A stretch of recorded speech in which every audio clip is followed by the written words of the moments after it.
What concerns you when you say the Supreme Court has not sufficiently asserted its authority, its influence, even rapprochement to try and find consensus?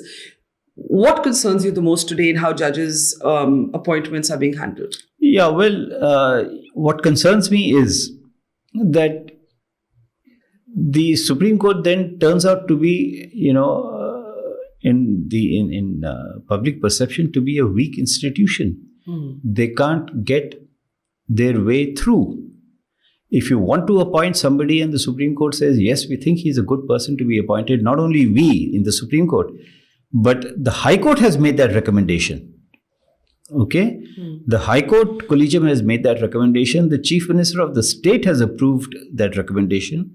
The Governor of the state has approved that recommendation.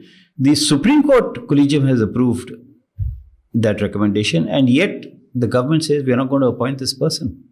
Or we're not going to do anything about this person. Yeah, they don't actually say we're not going to appoint always. Yeah, but by doing nothing, the message is pretty clear. We're not going to appoint him. Are you saying that there is a perception today because of how the collegium has handled the appointment of judges, some of the recommendations on which the government has just been silent?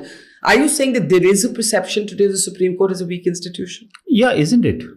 You tell me. If I say it, I'll be hauled up for contempt of court. No. I don't think the Supreme Court will haul up anybody for contempt of court for this. But it's not asserting itself. Okay? I think I'm pretty on clear the appointment of judges or on other matters? On the appointment of judges. Yeah. It's not asserting itself sufficiently.